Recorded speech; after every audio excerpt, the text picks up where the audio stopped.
আসসালামু আলাইকুম রহমতুল্লাহি ওবরাকাতু। আলহামদুলিল্লাহ, আমি আছি এখন পবিত্র মক্কাতুল মুকাররমায় মসজিদে নামিরায়। আমার পিছনে যে মসজিদটা দেখতে পারতেছেন, এটা হলো মসজিদ আল নামিরা, যেখান থেকে প্রতি বছর বিদায় হজের ভাষণ দেওয়া হয়।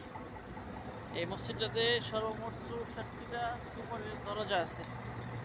ওর আমাদের যে গাইড, সে বললো যে সে বড় হজ করছে, তো তিনি বললো যে এটার ভিতরে 3.5 লক্ষ হাজি আটে। অর্থাৎ এটার ভিতরে মসজিদের ভিতরেই, মসজিদের নামিরার ভিতরে 3.5 লক্ষ হাজি আটে। আলহামদুলিল্লাহ। আর এটা হলো আরাফার ময়দান। আরাফার ময়দান অনেক বড়। এখানে মাশাআল্লাহ হাজিরা আসছে তারা জিয়ারা করার জন্য। প্রচণ্ড রোদ, এই জন্য আমি সংক্ষিপ্ত দেখাইতেছি আপনাদেরকে। আরাফার ময়দানে আছে এখন আলহামদুলিল্লাহ।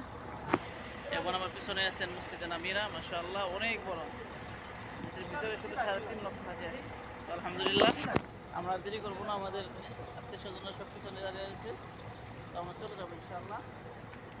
যেহেতু আজকে জিয়ারায় বেড়াইছি, মানে রাসূল সাল্লাল্লাহু আলাইহি সাল্লাম যেখানে বিদায় হজের ভাষণ দিয়েছিল, ওটা এখন দেখে আসলাম আলহামদুলিল্লাহ। আর এখন আছি মসজিদে নামিরাতে, যেখান থেকে বর্তমানে আরাফার ময়দানের খুতবা দেওয়া হয়, এবং এটা আরাফার ময়দান। আল্লাহ রাব্বুল আলামিন আমাদের সকলকে জীবনে একবার হলো হজ এবং উমরা করার তৌফিক দান করেন। আর নিয়াতুন আল খালিস, রাসূল সাল্লাল্লাহু আলাইহি সাল্লাম বলছেন, ইন্নামাল আমালু বিন্নিয়াত, সমস্ত কাজ নিয়তের উপর নির্ভরশীল। এই জন্য নিয়ত করবেন ইনশাআল্লাহ। নিয়তটা খালিস থাকলে যথেষ্ট ইনাফ। আল্লাহ তাআলা আমাদের সকলকে আল্লাহ রাসূল সাল্লাল্লাহু আলাইহি সাল্লামের উম্মত হওয়ার তৌফিক দান করেন। আসসালামু আলাইকুম।